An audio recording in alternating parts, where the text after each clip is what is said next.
Tech ન મેલે રે તે મર્દ ખરા જગમાં. અત્યારે આપણે જોયું કે જેને ભગવાન સ્વામિનારાયણનો આશરો અને જીવનમાં એક જ નિષ્ઠા કે ભગવાન સર્વ કરતા છે. ઉપાસનાની વાત આપણે જ્યારે કરીએ છીએ ત્યારે ઉપાસના એટલે શું કે પહેલું તો એ ભગવાન સર્વોપરી સર્વ અવતારના અવતારી સર્વ કારણના કારણ છે, આ એક દૃઢ હોવું જોઈએ. અને બીજી વાત કે સર્વ કરતા છે, એ ભગવાન સિવાય આ દુનિયામાં કોઈ કંઈ કરી શકતું નથી. એમનું જ કરવું સર્વે થાય છે. એ ભગવાન સર્વ કરતા છે, એમનું ધારું એમની ઈચ્છા મુજબ જ બધું થાય છે. ત્રીજી વાત છે કે સાકાર છે, ભગવાન નિરાકાર છે જ નહીં, એ સાકાર છે. ભગવાન મૂર્તિમાન છે અને મૂર્તિમાન હોય તો આપણે દર્શનનું સમાગમનું સુખ આવે. ચોથી વાત એ પ્રગટ. ચાર વાત જો આપણા જીવનમાં દ્રઢ થઈ હોય તો આપણી ઉપાસના દ્રઢ થઈ કહેવાય. બાકી તો પછી એમાં પોલમ પોલ ચાલતું હોય તો ઉપાસનાની વાત કરીએ પણ ઉપાસના કહેવાય નહીં. સમય આવે મિયાં ફસકું થઈ જાય. જોગીમાં કહે સમય આવે મિયાં ફસકું, વાતો કરે બળની, નિષ્ઠા નહીં કરે, સમજણ નહીં કરે, આ છે તે છે એમ તેમ, પણ સમય આવે ત્યારે પાછું આવું દોરા ધાગા થઈ જાય, બીજાનો આશરો પણ થઈ જાય, બીજાની વાતમાં લેવાય પણ જવાય, તો એ ઉપાસના દ્રઢ ન થઈ કહેવાય. ભગવાન સર્વ કરતા છે. આપણે માટે તો એક જ વસ્તુ છે કે જે કરશે સારું જ કરશે. દાસના દુશ્મન હરિ કેદી હોય નહીં, ગુણાજ સ્વામી કહ્યું કે આપણા દુશ્મન ભગવાન છે જ નહીં. આપણે દુઃખ ભોગવાનું હોય તો ભોગવી જ લેવાનું, સુખ આવે તો સુખ ને દુઃખ આવે તો દુઃખ.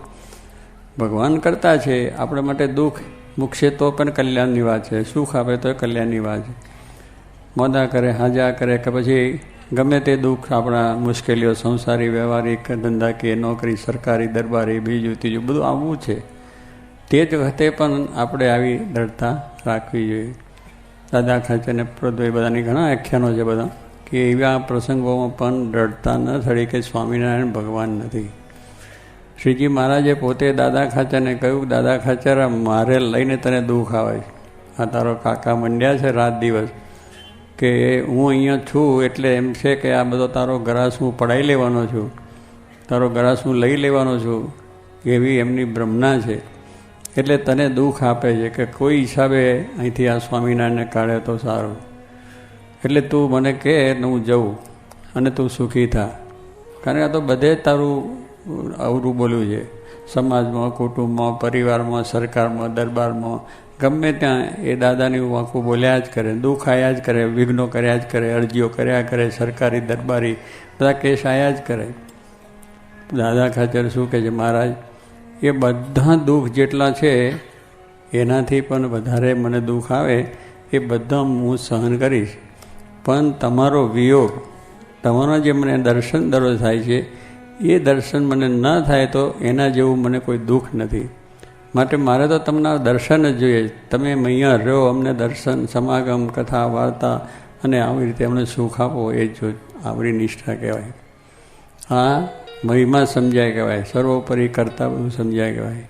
પણ થોડી બાબતની અંદર આપણે જરા પાછું થઈ જાય, કંઈક આપણને અહીંયા આવ્યા હોય ને ના થયું તો વાંકું પડી જાય.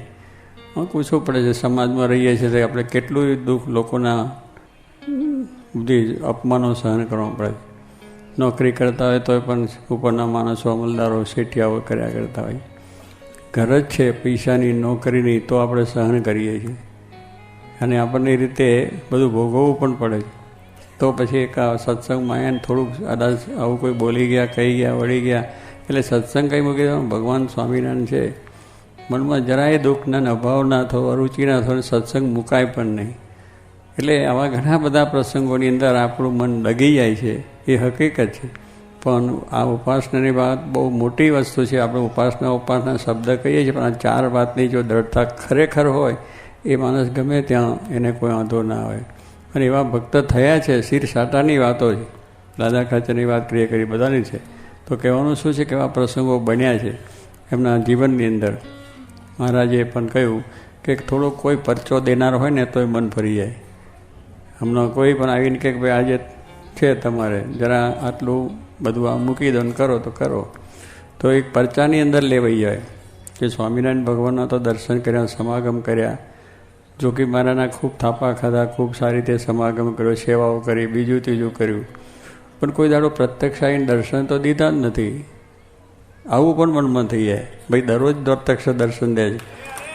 અને સ્વપ્નમાં આવે તો સ્વપ્નમાં આવે તો બધા 25 જણને કહે મને સ્વામી આ સ્વપ્નમાં એને બહાર ગયા. પણ સ્વામી પ્રત્યક્ષ ફરે છે, દરરોજ દર્શન આપે છે, એનું કંઈ ખબર પડે છે કોઈને? પછી પેલું આમાં થાય ને આમાં ના થાય. અને બીજા કોઈક વાત કરતા થયા, બરાબર ખરી વાત છે. અને પેલો કંઈ ફલાણા જો પરોક્ષનું ભજન કરે છે અને ભગવાને કૃષ્ણે રામ દીધા, રણછોડજીએ દર્શન દીધા, ફલાણાએ દર્શન દીધા. મારા મોટા સ્વામી રણછોડજીના દર્શન કર્યા કે સ્વામિનારાયણમાં જાય ને સાસરીમાં ભાઈ તો મોક્ષ છે. જો ભાઈ દેવો બધા અહીંયા મોકલે છે અને આપણે પાછા બીજાને ચોંટીએ, એટલે એમાં ફાયદો શું થાય? એમાં વાયદો શું ચોરો? એક નિષ્ઠા એટલે એક વસ્તુ એટલે એક જ. એને પકડ્યું પછી સુખ આવે તો સુખ ને દુઃખ આવે તો દુઃખ, ગમે તે થાય. એ પછી એની અંદર એક શ્રદ્ધા એટલે પૂરેપૂરી શ્રદ્ધા એ જ કરશે, મારું સારું કરશે. એ જ દરબારોને પણ મહારાજે જ્યારે કહ્યું ત્યારે શું દરબારો બોલ્યા? મહારાજ કથા વંચાવતા, પ્રાગજી પુરાણની કથા વાંચે, દરબારો સામે બેઠા હોય પાઘડા મૂકીને, અને કથાની શરૂઆત થાય એટલે દરબારો જોકો ખાતા થઈ જાય, ઊંઘ આવે તરત. કારણ દરબારને જો ડાયરો જામ્યો હોય, કાલે રાત્રે જામ્યો હતો ને ડાયરો આપણે, એવો ડાયરો જામ્યો હોય એટલે એમાં ડાયરામાં તો બીજું કંઈ હોય નહીં, ભજન કે ભક્તિ કે સત્સંગ કે માળા કશું જ ના હોય, કે કોઈ ભગવાન રામાયણની વાત કે મહાભારતની વાત કે વચનાવત સ્વામીની વાત, એ કંઈ વાતો હોય જ નહીં. એ ફલાણાની ત્યાં ધીઘાનું થયું હતું ને 2 જણને માર્યા ને, બીજું આ લાયા ને, આ લૂંટ્યા ને, બીજું એ ધીઘાનાની જ વાતો હોય. એ કેપમાં દારૂ પીધો હોય, જરા અફીણ ચડાવ્યું હોય ને ચાલ્યું જાય. તો એવા ડાયરાની અંદર આ બધી વસ્તુ બેસનારા એ ભગવાન સ્વામિનારાયણ એ બધું ડાયરો મુકાયા, માલા તરવાળા મુકાયા અને માળા આપી. પણ એ કથાનું અંગ એમને પડેલું નહીં. કથાનું અંગ એટલે શું કે કથામાં જે કંઈ વાત છે એ એમને બરાબર બહુ સમજાય નહીં. આમ તો એટલે દેરે ઊંઘ આવી જાય જરા. જે વાતમાં રસ હોય ને તો આખી રાત જાગે. સિનેમામાં જાય તો 50 રૂપિયાની ટિકિટ લઈને ઓહો જેને શું ભગવાનનો સાક્ષાત્કાર થતો હોય એટલું બધું ઉભરાય થાય. અને અહીંયા આગળ કથામાં સાક્ષાત મહારાજ બેઠા દર્શન આપે તો ત્યાં આખો આમ થયા કરે. શું પ્રેમ એમ કરવા ચાલા?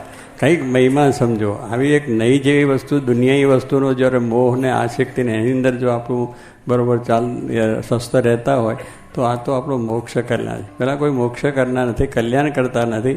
તો એ દરબારો જોકા ખાતા તો પછી મહારાજ કે દરબારો સુરા ખાચરા કથા આવી સરસ ભાગવતની છે, પુરાણી વાંચે છે પ્રાગજી, અને તમે જોકો ખાઓ સુરો ખાચર બધા પાછા આમ તો સખા મહારાજના, એટલે જરા ગમતી ખરા.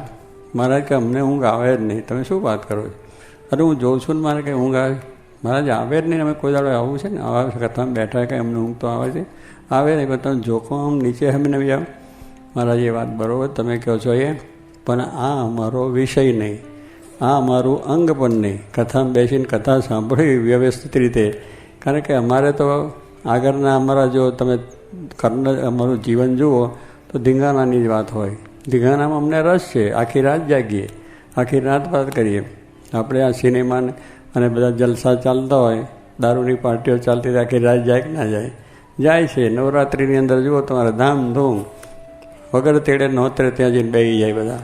ટિકિટો ખર્ચીને જાય, ટિકિટ ખર્ચીને પાછા જાય, પણ જોવાનું પામવાનું કાંઈ નહીં, ફાંકીને ફૂકડો ભરવાનું કાંઈ નહીં. એની અંદર આપણે સમજીએ છીએ, જાણીએ છીએ, તો પણ નવરાત્રિમાં વાત કરવી જ પડે છે. ભાઈ નવરાત્રિ ગઈ, હવે નવરાત્રિ માતાના દર્શન કરી આવો ને, ભુવનેશ્વરમાં બધું પતી જશે તમારે, જાઓ. પણ પહેલાં નવકાનમાં જેને ભુવનેશ્વરી પડી નથી ને કારકાની પડી નથી ને બહુચરાની પડી નથી ને કોઈને નથી, બહુચરાજીનો કૂકડો ખાઈ જાય છે અને પછી બહુચરાજીને માની કરે છે. એટલે આ બધી તખણની અંદર આપણે એક નિષ્ઠા કે એમાં આપણી આસ્થા બેસવી નથી. વાત સાચી હોય સાચી, માતા છે માતાના દર્શન કરો, એને પગે લાગો, એનો કંઈ વાંધો નથી. પણ એનો તિખડ કરીને દારૂ પીને દજલસાને પછી આ કરવું એ કંઈ આપણી એ વસ્તુ નથી. એટલે આપણી નિષ્ઠા તે કે અમારો વિષય નથી, અમારે તો આવા ધીઘાણાની વાતો તો સમય પૂરો થઈ જાય અમારો. મારે કે વાત સાચી. તો શું છે તો કે આ ઊંઘ જે આવે છે અમને એ આ પ્રાગલો કાઠી તો બહુ ટૂંકારે બોલે, આ પ્રાગલો તમારો છે વાંચે છે, એની અંદર જે ભાગવતનું પૂછશો ને એમાંથી ઊંઘ આવે છે. એમાંથી ઊંઘ નીકળે છે ને એ ઊંઘ અમને આવે છે. મારે કે આવી કથા છે એમાં કે ઊંઘ હોતી છે, તમે શું બોલો? મારે કે એવો એમાંથી જ ઊંઘ આવે. મારે કે એવું હોય નહીં, કાંઈ નહીં. તો કે મારા જો હવે તમારે વાત બરાબર છે, ભાગવતમાં વાંચીને જે અમારે સમજવું છે, રામાયણમાં વાંચીને વેદ, ઉપનિષદ, ભાગવત, બીજા ત્રીજા જેટલા ગ્રંથો છે એ બધાને વાંચીને જે સમજવાનું નિષ્ઠા કરવાની છે અમે કરી નાખીએ. શું કે સ્વામિનારાયણ ભગવાન સર્વોપરી છે, સર્વકર્તા છે, અમારા અન્નદાતા છે, અમારા રક્ષણ કરતા છે, અમારું આ લોકને પરલોકનું બધું સુખ કરનાર એ છે, એવી એક નિષ્ઠા ગાંઠ બાંધી છે. અને એની દોરી અને તેલનો ટીપો અને એ ગાંઠ જે મારી એ દુનિયામાં કોઈ છોડી શકે નહીં. એમ આ પ્રમાણે અમારી નિષ્ઠા છે. તમારા માટે કોઈ વાંકું બોલે, તમારા વગર બીજો કોઈ આશરો કરાવે, બીજી માનતા દોરા ધાગા કરાવે એનું માથું ઉડી જાય, પણ અમારું મન ફરે. આ નિષ્ઠા, આ આપણી નિષ્ઠા કહેવાય. આવી દ્રષ્ટા હોય તો આપણું કામ થઈ જાય. પણ દેહને રાખવા માટે બધા ઉપાય કરી બળવાનું છે. દેહ પડવાનું છે ને છે જ આ દુનિયામાં, આજે ને કાલે. પ્રહલાદજીને કહ્યું ને કોઈ તારું, પ્રહલાદજીએ જ કહ્યું કે તમે મને અત્યારે તો રક્ષા કરી છે, પણ મારું દેહ તો પડવાનું જ છે, આજે ને કાલે પડવાનું છે. અત્યારે રક્ષણ કરી છે. કેટલીક વખત કોઈ રક્ષણ કરે આપણું કે ઓ મારું રક્ષણ કર્યું, એટલે એને હેલમાં તોડી જાય. એટલે આ ભગવાને રક્ષા કરી છે, એનામાં રહીને ભગવાન કરે છે. આપણી કોઈ પણ રક્ષા કરે છે કે આપણને કોઈ પણ મદદ કરે છે તો એમ જાણો કે ભગવાન આપણા એનેમાં રહીને સ્વામિનારાયણ ભગવાન કામ કરે છે, જોગીમાના આશીર્વાદ કામ કરે છે. એ દ્રષ્ટિ આપણી પાકી હોવી જોઈએ. ગમે ત્યાં જઈએ તો બેસ એની જોડે બેસીએ, બોલીએ, ચાલે બધું, પણ આને જ મારું ભલું કર્યું, આને જ મારું સારું કર્યું. સારું કરનાર આપણું છે, ભગવાનના આશીર્વાદ, એટલે સ્વામિનારાયણ સિવાય કોઈ કરનાર જ નથી. જોગીમાના આશીર્વાદથી જ બધું કામ થાય છે. આવી દ્રઢતા, આપણી હિંમત બરોબર હોવી જોઈએ, તો આપણી નિષ્ઠા પાકી કહેવાય. ને કે પછી ધીરે ધીરે થાય એટલે લાવો દોરો બાંધો. બધા ફગી ગયા. અભયસિંહ બાપુને તાવ આવ્યો. તાવ છે તો તાવમાં તો એમાં શું 2 દાડા 5 દાડા ચાલે ને. અને અભયસિંહ બાપુ તો નિષ્ઠા કેવી હતી, મારે તાવમાં ભલે દેહ પડી જાય પણ મારે ખડ ખાવું નથી. જો તો કહેવાનું શું છે, એનો તાવે ઉતરી ગયો, પછી બેઠાય થઈ ગયા, નહીં ફોટાય લઈ ગયા, પછી આમ ચાલ્યા ગયા બધા. એટલે કે આનંદ થઈ ગયો કેમ નહીં. એટલે આવી બધી વસ્તુ છે તે મહારાજ દાદા એટલે કહ્યું કે અમારી નિષ્ઠા આમ છે, તમે ભગવાન છો એમને નિષ્ઠા છે. એમાં કોઈ અમારી નિષ્ઠા ફેરવામાં આવે તો એનું માથું ઉડી જાય, પણ અમને ફેર પડે નહીં. એની એમાં લલચાઈએ ને, એની વાતમાં ન લચે, એના કોઈ જાતના પદાર્થમાં લચે નહીં, એની કોઈ જાતની મોહબતમાં લેવાય નહીં, કોઈ બાબત નહીં. તો એ વસ્તુ છે કે આ સંસ્થા, તો એમ મહારાજે કહ્યું પકારિયાની કે પરચા દેનારા હોય તેને પંચ, આવીને તાંબાને સોનું કરનારા પણ હોય. લલચાય કે ના લલચાય, તાંબામાંથી સોનું કરે તો આપણું મન લલચાઈ જાય કે સારું આ તાંબામાંથી સોનું થાય તો આપણે ઘરે આવે તો જિંદગી છોકરાને 71 પેઢીਆਂ સુધી કામ આવે, કરાયેલું બધું થાય, ઓસરી હોતું ઘર જાય. કારણ કે એ જે ત્યાં આવ્યો એ કંઈ આપણો સારું કરવા આવ્યો નથી, પૈસા લેવા આવ્યો. પણ આપણી બુદ્ધિ ફરી જાય તે ઘડીએ, આપણી બુદ્ધિ એ ફરી જાય. 100ની નોટોનીમાંથી હજારોની નોટો કરી આપે એવાય પર પરચા કરનાર, પણ એને ખબર નથી કે આ તારી સાચી લઈ જાય છે ને ખોટી તને આપી જાય, તેનું કામ જ નથી આવતું. આવું જાણીએ, સમજીએ, બધા વાંચીએ, બધા જાણીએ છીએ આવું બધું ગરબડ ચલાવીએ જાય ને, તોય પાછો પરચામાં કરી જાય કે ના મારો પરચો ખરો. બધી આમથી આમ રાગ કાઢે છે ને, આમ બધી ચેન કાઢે છે ને, ફલાણું કરે છે ને. અમારા ઓલા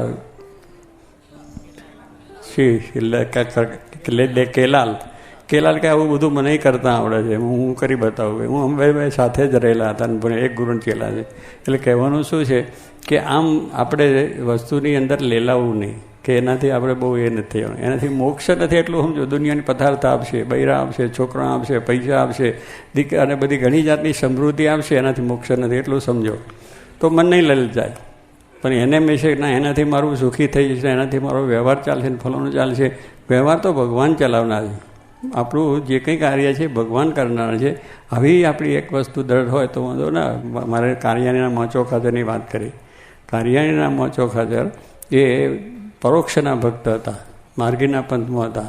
ત્યાં તો નિયમ ધર્મ હોય જ નહીં માર્ગીના પંથની અંદર, પણ માર્ગીના પંથની અંદર પણ બ્રહ્મચર્ય બરોબર રાખતા. ત્યાં તો ભ્રષ્ટાચાર જ બધો, બધા ભેગા બેસીને ભેગા થઈને એવું જ કરે.